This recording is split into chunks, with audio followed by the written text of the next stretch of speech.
Good evening friends, कैसे हैं आप लोग। मुझे उम्मीद है कि आप सभी लोग ठीक होंगे।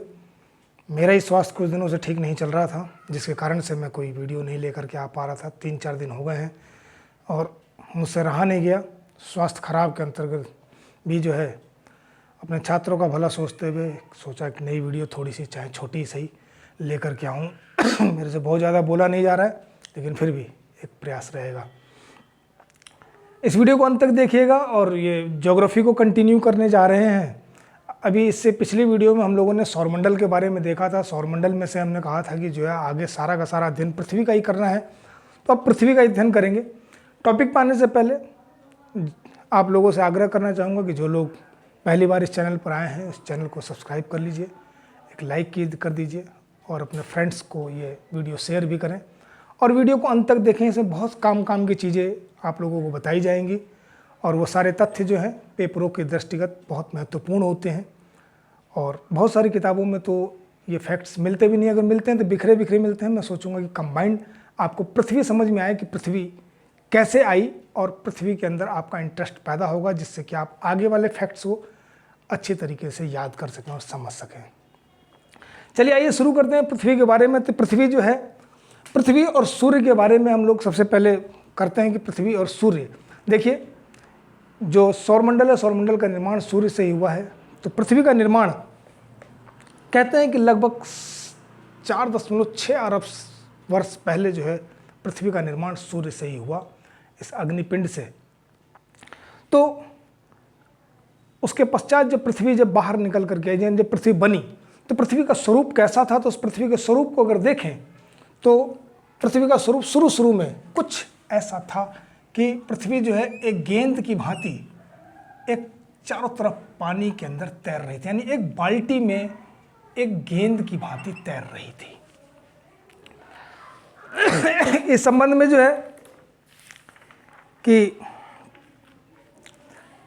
ये सिद्धांत जो है एक जर्मन वैज्ञानिक हुए हैं, मौसमविद हुए हैं, जिनका नाम था अल्फ्रेड वेगनर। वेगनर ने 1912 में सिद्धांत प्रतिपादित किया। उन्होंने कहा कि कार्बोनीफेरस युग में जो है पृथ्वी के सभी स्थलखंड जो थे वह जो है वो एक जगह कॉम्पैक्ट हो गए और वह जो है एक चारों ओर उसके महासागर का विस्तार हो गया।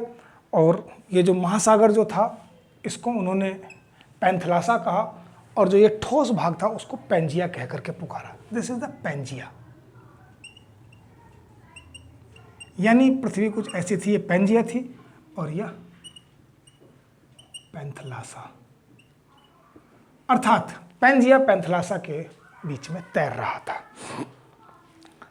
कार्बोनीफेरस युग से लेकर ट्रियासिक युग तक पैंजिया में पुनः विभाजन हुआ, यानी पैंजिया जो है यह विभाजित हुआ। पैंजिया कैसे विभाजित हुआ? तो पैंजिया विभाजित होने के पश्चात यह 2 भागों में बट गया। ये 2 भागों में बटा, आधा पार्ट उत्तर की ओर चला गया, आधा पार्ट दक्षिण की ओर चला गया। उत्तर वाला पार्ट जो है ये अंगारा लैंड कहलाया,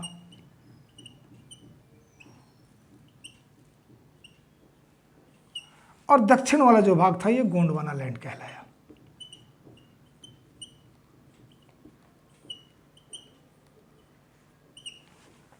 यानी इस प्रकार से जो पृथ्वी का जो पैंजिया था ये 2 भागों में बट गया। कैसा? अंगारा लैंड और जो है गोंडवाना लैंड। इन दोनों के बीच में एक उथला सा, ये पानी जो है फिर यहाँ पे खाली स्थान पे भर गया और ये उथला सा जो सागर से जो बन गया, इस उथले सागर को कहा गया टैथीज सागर।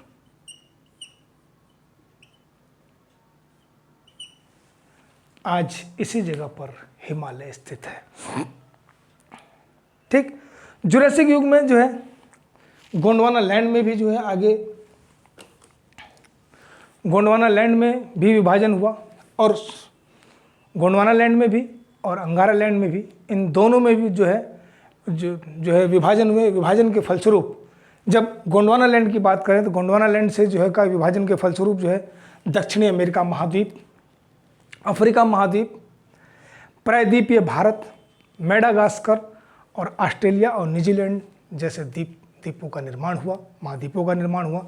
जबकि अंगारा लैंड की अगर बात करें, अंगारा लैंड में जब विभाजन हुआ, यानी जब इसमें विभाजन हुआ तो उत्तरी अमेरिका महाद्वीप, यूरोप महाद्वीप और एशिया महाद्वीप की जो भूमि है वह सब जो है इस तरीके से उसका बंटवारा हुआ। ये जो दोनों अमेरिका, उत्तरी अमेरिका और जो है और दक्षिणी अमेरिका, ये धीरे धीरे पश्चिम की ओर, ये जो प्लेट जो थी ये पश्चिम की ओर प्रवाहित होने लगी, जिसके कारण से बीच में अटलांटिक महासागर का भी निर्माण हो गया। इसी प्रकार से अफ्रीका तथा भारत वाला जो भारतीय उपप्रायद्वीपीय जो भारत है वो धीरे धीरे इसका विभाजन, धीरे धीरे विस्थापन जो इसका उत्तर की ओर होने लगा और उस विस्थापन के कारण से जो है स्टैथिस सागर की जगह पर जो है हिमालय का निर्माण हुआ और साथ साथ कुछ अल्पाइन पर्वतों का निर्माण भी प्रारंभ हो गया। इस महाद्वीपीय प्रवाह सिद्धांत को ही जो है वैगनर का सिद्धांत कह करके पुकारा जाता है। और इस तरीके से जो पृथ्वी, अब देखेंगे आप कि जो अंगारा लैंड से क्या क्या निकल गया है, तो उत्तरी अमेरिका महाद्वीप, यूरोप, ग्रीनलैंड वाला इलाका और साथ साथ में एशिया का जो पूरा का पूरा जो एशियाई महाद्वीप का जो बड़ा वाला पार्ट है वो, जबकि पैंथला जो गोंडवाना लैंड है, गोंडवाना लैंड से दक्षिणी अमेरिका महाद्वीप, अफ्रीका महाद्वीप, प्रायद्वीपीय भारत, ऑस्ट्रेलिया, मेडागास्कर द्वीप समूह और जो है न्यूजीलैंड जो द्वीप हैं वो सारे के सारे जो है ये गोंडवाना लैंड का हिस्सा माने जाते हैं। इस तरीके से जो है पृथ्वी का जो भारत का नक्शा जो है, भारत का कह रहा हूँ वर्ल्ड का जो पूरा नक्शा है वो इस तरीके से जो है एक लंबे विभाजन के पश्चात यह बन करके आया है। अब आप देखेंगे, अगर जो पूरे मैप को देखेंगे तो जो विश्व के मैप में जो बंगाल की खाड़ी का जो नक्शा है, बंगाल की खाड़ी का नक्शा ठीक ऑस्ट्रेलिया के नक्शे से मिलता जुलता है। अगर ऑस्ट्रेलिया को उठा करके वहाँ फिट कर देंगे तो वहाँ बिल्कुल पूरा का पूरा फिट हो जाता है। तो ये तो था पृथ्वी जो है कैसे बन करके आई और कैसे हमारे सामने जो है आज जिस रूप में हमें दिखाई पड़ती है उस, अब पृथ्वी के अंदर क्या है ये सब जानने के लिए, पृथ्वी के अंदर जानने के लिए प्रत्यक्ष और अप्रत्यक्ष विधि से दोनों तरफ से जा करके देखते हैं। देखिए, पृथ्वी के अंदर कोई ऐसी चीज़ नहीं है कि पृथ्वी के अंदर जा करके देख सकें कि पृथ्वी के अंदर है क्या चीज़। ठीक, सिर्फ अनुमान के आधार पर जो है पृथ्वी के अंदर क्या क्या चीज़ें हैं। तो पृथ्वी की आंतरिक संरचना का पता लगाने के लिए हमारे पास प्राकृतिक और अप्राकृतिक साधन है। अप्राकृतिक साधनों में घनत्व, ताप और दाब इत्यादि से जो है पृथ्वी के बारे में पता लगाते हैं कि पृथ्वी के अंदर क्या हो सकता है। और प्राकृतिक संसाधनों में जो है जितनी जानकारी प्रकृति अपने आप से हमें देती है उससे उस जानकारी को लगाते हैं। भूकंप और ज्वालामुखी इत्यादि के दौरान जो निकले हुए जो चीज़ें होती है, तरंगे और जो तरल पदार्थ मैग्मा इत्यादि निकल करके आता है, उनसे जो है उसका अध्ययन किया जाता है और पता लगाया जाता है कि पृथ्वी के अंदर क्या क्या चीज़ें हो सकती हैं। पृथ्वी के औसत घनत्व की अगर बात करी जाए तो पृथ्वी का औसत घनत्व जो है 5.5 ग्राम प्रति घन सेंटीमीटर है। परंतु इसकी बाह्य और अंतरम जो परत है इनमें जो है काफ़ी विभिन्नता पाई जाती है। इसके बाह्य परत का घनत्व जो है लगभग जो है वो 3 ग्राम प्रति सेंटीमीटर क्यूब है, जबकि मध्य परत का जो घनत्व जो है वो लगभग 5 ग्राम पर सेंटीमीटर क्यूब है। और जो अंतरम जो बिल्कुल एकदम कोर तक वाला जो इलाका है वहाँ पर 11 से लेकर के 13.5 ग्राम प्रति घन सेंटीमीटर क्यूब तक उसका घनत्व पाया जाता है। जहाँ तक तापमान की बात करें तो सामान्य रूप से जो है पृथ्वी पर जो है 8 किलोमीटर गहराई में प्रवेश करने पर, 8 किलोमीटर तक की गहराई पर, यानी अगर हम पृथ्वी के अगर इस सतह से अगर बात करें तो यहाँ से जब नीचे की ओर आना शुरू करते हैं तो 8 किलोमीटर की गहराई तक, 8 किलोमीटर की गहराई तक प्रत्येक 32 मीटर की गहराई पर जाने पर, जैसे ही 32 मीटर गहराई आते हैं 1 डिग्री सेंटीग्रेड तापमान में वृद्धि होती चली जाती है। परंतु इसके बाद तापमान में गहराई के साथ में वृद्धि भी कुछ कम होती चली जाती है। यानी यहाँ तक तो 32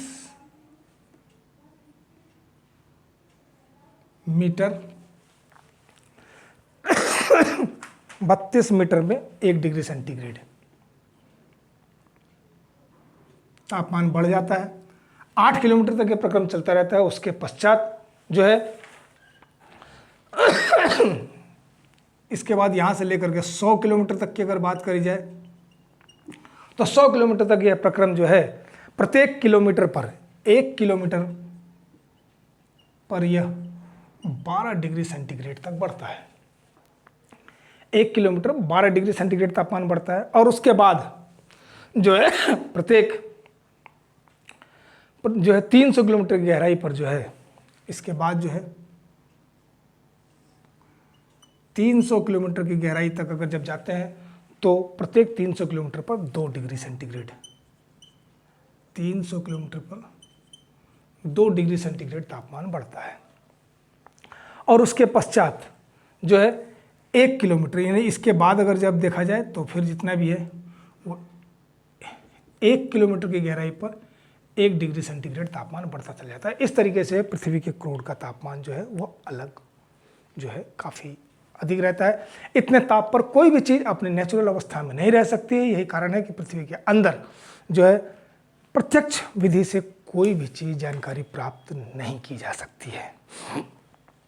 ठीक, तो ये पृथ्वी की बाह्य परत जो है, ये पृथ्वी के अंदर जा करके देखते हैं तो पृथ्वी के अंदर जा करके देखते हैं कि पृथ्वी की 3 परतें, जो पृथ्वी का जो व्यास है वो 12,756 किलोमीटर और ध्रुवीय व्यास जो है 12,712 किलोमीटर। उसमें से अगर मैं कह दूं कि ये पूरी पृथ्वी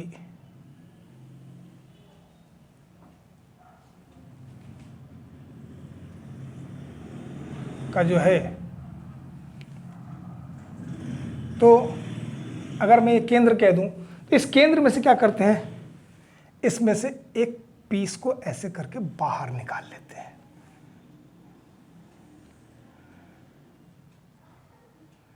मैंने पृथ्वी का ये पीस जो है यहाँ से लेकर के, बाहर से लेकर के यहाँ केंद्र तक का एक पीस पूरा बाहर निकाल लिया। और इस बाहर निकालने पे जो है इसकी 3 परतें जो हैं वैज्ञानिकों ने मानी है, और वो भी औसतन घनत्व के आधार पर।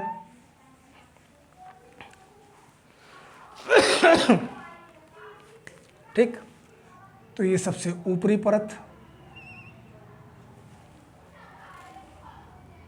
ये दूसरी मध्य परत और ये तीसरी परत, ये 3 परतें हैं। इन 3 परतों की बात करेंगे तो सबसे पहली परत जो है इसको हम लोग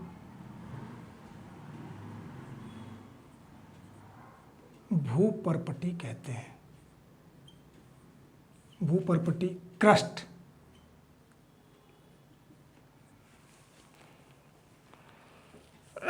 दूसरे वाले पार्ट को जो है, ये पहला पार्ट है, ये दूसरा पार्ट है, इसे मेंटल कह करके पुकारा गया है।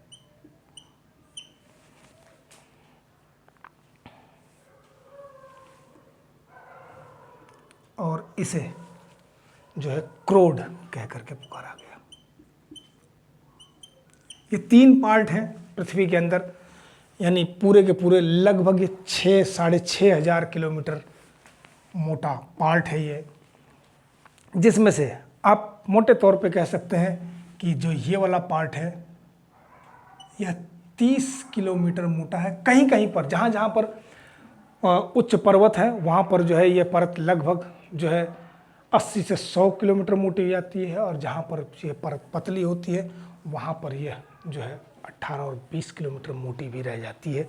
तो ये पृथ्वी का सबसे ऊपरी भाग है, और जितने भी खनिज इत्यादि हैं वो सब हमें यहीं से प्राप्त होते हैं। इसके ज़्यादा गहराई पर जा सकने की क्षमता हमारे पास नहीं है। यहाँ से लेकर के ये 2900 किलोमीटर का जो भाग है, ये पूरा का पूरा आप ये कह सकते हैं कि ये 2900 किलोमीटर है यहाँ से यहाँ तक का। ये भाग मेंटल का कहलाता है। और इस मेंटल में जो है, अगर मैं यहाँ पर अगर एक निशान और लगा दूँ तो लगभग ये 900 किलोमीटर तक ये, और ये 2000 किलोमीटर तक ये ऊपरी मेंटल है, और ये निचला मेंटल कहलाता है। ये नीचे वाला पार्ट जो क्रोड वाला जो पार्ट है, क्रोड वाला पार्ट जो है ये ऊपरी क्रोड और ये निचली क्रोड। और आप कह सकते हैं कि ये मोटे तौर पे आपका जो है ये वाला हिस्सा जो है कुछ तरल टाइप का दिखाई पड़ता है, और ये वाला हिस्सा ठोस है। तरल का मतलब यहाँ पर जो पृथ्वी प्लास्टिक रूप में दिखाई पड़ती है। अब रही बात भूपर्पटी की बात करते हैं तो सबसे पहले इस जो 3 पार्ट की बात करते हैं, सबसे पहला भूपर्पटी, इसे जो है ये पृथ्वी की सबसे ठोस और बाहरी परत है। इसकी मोटाई महाद्वीपों और महासागरों में अलग अलग होती है। महासागरों में इसकी औसत मोटाई 5 किलोमीटर और महाद्वीपों पर इसकी औसत मोटाई जो है वह 30 किलोमीटर मोटी होती है। जहाँ मुख्य पर्वत श्रृंखलाएँ होती हैं वहाँ पर यह 70 से 100 किलोमीटर तक भी मोटी हो जाती है। भूकंपीय लहरों के आधार पर भूप्रपटी को हम 2 भागों में बांट लेते हैं, ऊपरी और निचली क्रस्ट, जिसमें पी प्रकार की जो तरंगे जो होती हैं, पी और एस एल 3 प्रकार की भूकंपीय तरंगे होती हैं, वो भूकंप में बताएंगे। तो पी प्रकार की जो प्राइमरी वेव्स होती हैं वो लगभग 6.1 किलोमीटर पर सेकंड की स्पीड से, और जो निचली क्रस्ट में जो है वो 6.9 किलोमीटर पर सेकंड की स्पीड से जो है वो पी तरंगे चलती हैं। और इस पार्ट का जो घनत्व है वो 2.8 से 3 ग्राम पर सेंटीमीटर क्यूब के बराबर है। ध्यान रखिए क्रस्ट में जो है सिलिकॉन और एल्युमिनियम की सर्वाधिक मात्रा पाई जाती है, जिस कारण से इस पार्ट को सियाल भी कहते हैं। SiAl, Si for silica, A for aluminium, यानी सियाल, सिलिका और एल्युमिनियम की अधिकता यहाँ पर पाई जाती है। दूसरा पार्ट है मेंटल का। मेंटल जो है इसे यहाँ पर इस वाले पार्ट में जो है सिलिका और मैग्नीशियम की बहुता पाई जाती है, इस कारण से इसे साइमा कह करके पुकारते हैं। सीमा, साइमा, जो कुछ भी कह लीजिए आप लोग, जिस तरीके से भी आप पढ़ना चाहें उस तरीके से जो है, ठीक। इसमें जो है ध्यान रहे कि मेंटल जो है पृथ्वी के आयतन का 83% भाग जो है वो उस मेंटल में ही समाहित है, ठीक। और इसके कुल द्रव्यमान का लगभग 68% भाग भी मेंटल में, यानी सबसे बड़ा पार्ट मेंटल ही है। मेंटल का ऊपरी भाग जो होता है वह एस्थेनोस्फीयर कहलाता है।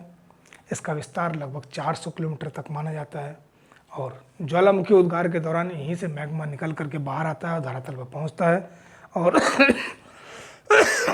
ज्वालामुखी का मुख्य स्रोत यही पार्ट माना जाता है। इस मंडल का घनत्व जो है 3.4 से अधिक जो है 3.4 ग्राम प्रति घन सेंटीमीटर क्यूब से अधिक है। मेंटल का जो निचला वाला जो हिस्सा है वो जो है उसको लिथोस्फीयर कह करके पुकारा जाता है। कहते हैं कि जो है यही एस्थेनोस्फीयर लिथोस्फीयर एस्थेनोस्फीयर के ऊपर जो है वो तैर रहा है। इस तरीके से जो है लिथोस्फीयर ऊपर होता है, एस्थेनोस्फीयर नीचे होता है, यानी ऊपरी वाला हिस्सा जिसमें क्रस्ट वगैरह भी शामिल है, तो यही भूप्रपट्टी कहलाती है, यही प्लेट्स कहलाती हैं, यही प्लेट्स चलती रहती हैं इसके ऊपर। तो इस तरीके से जो है पृथ्वी पर जो है प्लेटों की अगर बात कर जाए तो बहुत सारी प्लेटें पाई जाती हैं। देखो हालांकि प्लेटों की संख्या बहुत सारी है, लगभग 2500 के आसपास प्लेटें खोज ली गई हैं, लेकिन उसमें से भी जो है 25 बहुत महत्वपूर्ण है और 7 बड़ी बड़ी प्लेटें पाई जाती हैं। 100 के आसपास नासा ने जो है 100 के आसपास इसकी प्लेटों की संख्या बताई है। यही एस्थेनोस्फीयर के ऊपर जो है गतिशील रहती हैं। 7 बड़ी प्लेटें और 20 छोटी प्लेटों को लगभग पहचान भी लिया गया है। 7 बड़ी प्लेटों में अंटार्कटिका की प्लेट, उत्तरी अमेरिका की प्लेट, दक्षिणी अमेरिका की प्लेट, प्रशांत महासागरीय प्लेट, इंडो ऑस्ट्रेलियाई न्यूजीलैंड प्लेट, अफ्रीकी प्लेट और यूरेशियाई प्लेट। कुछ छोटी प्लेटों में Cocos plate, Arabian plate, Philippine plate, Caroline plate, Fiji plate, Caribbean plate, Tibet plate, Somali plate और नजका प्लेट इत्यादि जो है कई सारी प्लेटें हैं जिनके बारे में जो है वैज्ञानिकों ने हमें बता दिया है। ये जो प्लेटें जो होती हैं वो 2 प्रकार की होती हैं, एक महासागरीय प्लेट होती है एक जो है, और दूसरी महाद्वीपीय प्लेट होती है। महासागरीय प्लेटों का भार अधिक होता है, इनकी मोटाई कम होती है, ये पतली होती हैं लेकिन भारी होती हैं, और क्योंकि इनका जो समुद्र नितल जो है ये बेसाल्ट द्वारा निर्मित होता है। जैसे प्रशांत महासागरीय प्लेट एक बहुत भारी प्लेट मानी जाती है। महाद्वीपीय प्लेट जो होती हैं ये हल्की होती हैं लेकिन यह मोटी होती है, यह ग्रेनाइट चट्टानों से बनी हुई होती हैं। ये मोटी और समुद्र तल से ऊंचाई पर होती हैं, जैसे यूरेशियाई प्लेट, अंटार्कटिका प्लेट। कुछ प्लेटें जो हैं महासागरीय और महाद्वीपीय दोनों प्रवृत्ति लिए हुए होती हैं, जैसे भारतीय उपमहाद्वीप की प्लेट और अमेरिकी जो प्लेट हैं उत्तरी अमेरिका और दक्षिण अमेरिकी जो प्लेट है, दोनों के अंदर डबल गुण पाए जाते हैं। उसके अंदर महाद्वीपीय और महासागरीय दोनों ही गुण पाए जाते हैं, अर्थात ये मोटी पतली दोनों ही प्रकार की है। प्लेटों में संचलन जो होता है वो दो प्रकार से होता है, ऊर्ध्वाधर संचलन और क्षैतिज संचलन। क्षैतिज संचलन का मतलब इस तरीके से, या तो इस तरीके से या इस तरीके से, और ऊर्ध्वाधर संचलन में इस तरीके से या इस तरीके से। तो दो प्रकार से जो प्लेटों का संचलन होता है। प्लेटों के संचलन से ही जो है पृथ्वी पर फोल्ड्स पड़ते हैं, बहुत सारे भ्रंश निकल करके आते हैं। प्लेटों में जो संचलन होता है, अगर एक दूसरे से दूर की ओर जा रही हैं तो तनाव होता है, एक दूसरे की ओर जाते हैं तो जो है दबाव वाला बल अर्थात संपीड़न बल काम करता है। संपीड़न बल पड़ने से भी एक दूसरे के साथ में देखो ये फोल्ड्स पड़ने शुरू हो जाते हैं, और खिंचाव के पश्चात जब आते हैं तो एक समय के पश्चात आकर के फिर भ्रंशन की प्रक्रिया शुरू हो जाती है। बीच में गड्ढा सा दिखाई देना शुरू हो जाएगा और जो है दोनों तरफ ऊंची वाली रचनाएं। तो इस प्रकार से जो है जो ब्लॉक फॉरेस्ट पर्वत वगैरह जो होते हैं, यानी भ्रंशोस्त पर्वत, उनका निर्माण इस प्रकार से होता है। जबकि दबाव जब पड़ता है तो इनमें फोल्ड्स पड़ने शुरू होते हैं। फोल्ड्स पड़ने शुरू होते हैं तो नई जो नवीन वलयाकार पर्वत है उनका निर्माण इसी प्रकार से होता है। बात करते हैं पृथ्वी और सूर्य के बीच में संबंध की। तो देखिए ये आंतरिक संरचना में बताने के लिए बहुत कुछ तो है नहीं, इतनी ही चीज़ें निकल करके आती हैं। पृथ्वी पर जो है, पृथ्वी के अंदर, इस पृथ्वी पर जो है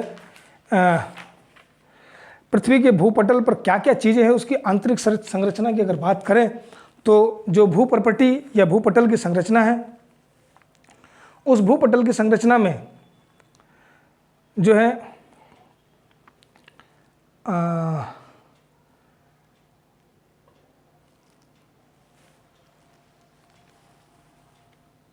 जो क्रस्ट की अगर बात करें तो क्रस्ट पर जो है मुख्यतः जो है पृथ्वी का जो ऊपरी क्रस्ट वाला भाग है उसका 98% भाग जो है 8 तत्वों से मिलकर के बना हुआ है। वो 8 तत्व हैं कौन कौन से? तो ऑक्सीजन लगभग 46.60%, दूसरे स्थान पर सिलिकॉन 27.72%, तीसरे स्थान पर एल्युमिनियम 8.13%, चौथे स्थान पर लोहा 5%, पांचवें स्थान पर कैल्शियम 3.63%, छठे स्थान पर सोडियम 2.83%, सातवें स्थान पर पोटेशियम 2.59% और आठवें स्थान पर मैग्नीशियम 2.09%, यानी 98% में या 8 तत्व हैं। और बाकी जो तत्व जो बचे हुए हैं, titanium, hydrogen, phosphorus, manganese, sulphur, carbon, निकल और अन्य पदार्थ जो हैं ये 2% के अंदर ही आते हैं। बस यही सारा का सारा पृथ्वी के क्रस्ट पर सबसे ज़्यादा यही सारी चीज़ें पाई जाती हैं। सबसे ज़्यादा पाए जाने वाला तत्व कौन सा है? तो वह ऑक्सीजन है, लगभग 46.6%, यानी लगभग आप 47% आप कह सकते हैं। अब बात करते हैं पृथ्वी और सूर्य के बारे में। पृथ्वी की आंतरिक संरचना से आपके पास मोटी मोटी चीज़ें इतनी निकल करके आती हैं। पृथ्वी आप देखिए, पृथ्वी को और अच्छे तरीके से जानने के लिए जो है अब पृथ्वी के बाहर निकल करके आएंगे। पृथ्वी और सूर्य के बीच में जो है कौन कौन सी गतियाँ होती हैं, उन गतियों को निकाल करके देखेंगे। और पृथ्वी को जानने के लिए और बहुत सारी चीज़ें निकाल करके लानी होती हैं। तो एक मोटे मोटे तौर पर जो है पृथ्वी जो है अपनी धुरी पर जब चक्कर लगाती है तो उसे उसकी घूर्णन गति कहते हैं। ये घूर्णन गति आप लोग पाते हैं, घूर्णन गति के कारण है दिन और रात की अवधि तय होती है। पृथ्वी पर जो है दिन और रात की जो घूर्णन गति जो है वह लगभग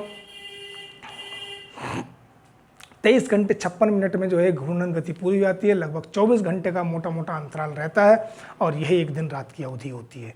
जबकि पृथ्वी को जो है अपनी धुरी पर घूमते हुए जो है सूर्य के चारों ओर चक्कर लगाना होता है। सूर्य के चारों ओर चक्कर लगाते समय लगभग 365 से 1/4 दिन, अर्थात 365 दिन और 6 घंटे का मोटा मोटा समय लग जाता है।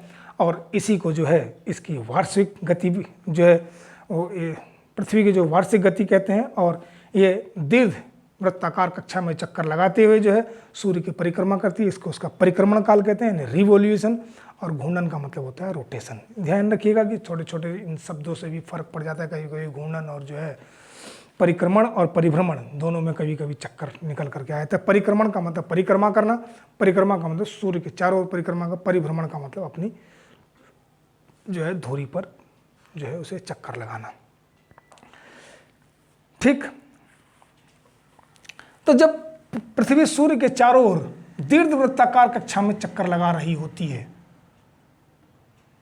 पृथ्वी सूर्य के चारों ओर जब दीर्घवृत्ताकार कक्षा में चक्कर लगा रही होती है तो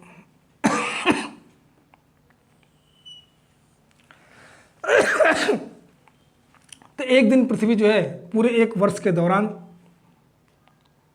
पृथ्वी एक दिन जो है अपने सबसे दूरस्थ स्थान पर और एक दिन जो है अपने सबसे निकटस्थ स्थान पर पहुंच जाती है। अपने परिक्रमा पथ पर सूर्य के सापेक्ष जो है सबसे निकटस्थ स्थान पर और सबसे दूरस्थ स्थान पर पहुंच जाती है। जब पृथ्वी और सूर्य के बीच में जो सबसे अधिक जो दूरी होती है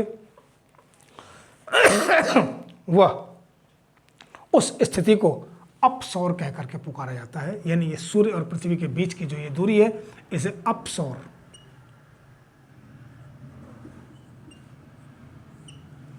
और जो सबसे नजदीक की जो स्थिति होती है उसे उपसौर कह करके पुकारते हैं। अंग्रेजी में इसे एफिलियन और इसे पेरिहिलियन कह करके पुकारते हैं। एफिलियन और पेरिहिलियन के दौरान यानी जब सूर्य और पृथ्वी के बीच में जो सबसे अधिक जो दूरी होती है, वैसे तो सूर्य और पृथ्वी के बीच औसतन जो दूरी है वो 14.96 करोड़ किलोमीटर है, लेकिन जब सबसे दूरस्थ स्थिति पर होती है तो वह 15.20 करोड़ किलोमीटर की दूरी पर होते हैं, जबकि उपसौर वाली स्थिति में वह 14.70 crore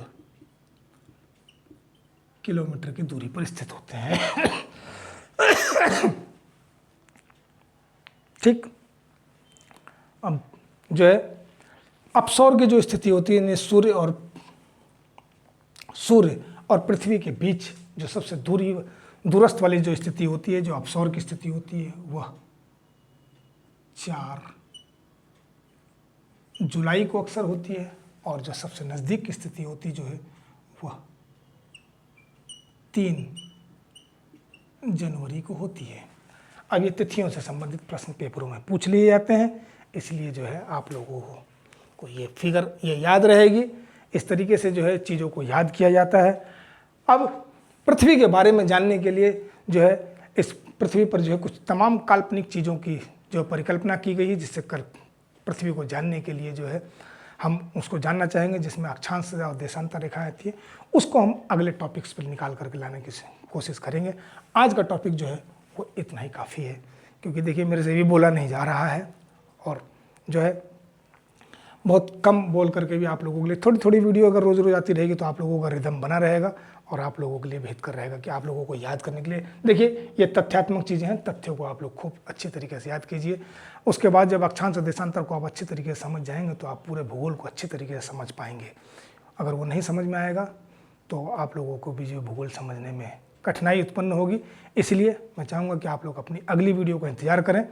wish you all the best, meet again next video. अगर अभी तक भी आप लोगों ने इस चैनल को सब्सक्राइब नहीं किया है तो सब्सक्राइब कर लीजिए। नए हैं तो एक बार चैनल को सब्सक्राइब कर लीजिए और चैनल को लाइक भी कर दीजिए और कम से कम अपने एक दोस्त तक इसे शेयर भी कर दीजिए।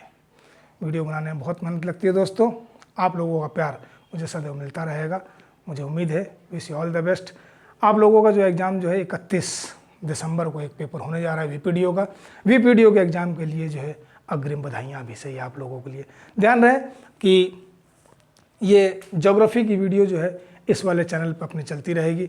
इसके अलावा जो है दूसरा जो है इतिहास का जो वीडियो जो है, इतिहास की वीडियो जो है मैं अपने जो मेरा एक दूसरा चैनल भी है उस चैनल पर जो है उस पर इतिहास की वीडियो अपलोड की जाया करेगी, जो है जिससे कि जो है इतिहास और भूगोल दोनों ही एक साथ साथ चलते रहें। और उस चैनल का नाम है सीधी सच्ची बात, उसमें भी मैं ही दिखाई देता हूँ, SIDHISACHI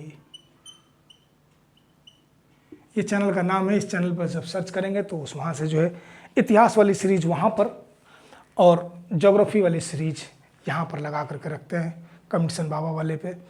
तो आप लोगों का प्यार सदैव मिलता रहेगा। Thank you.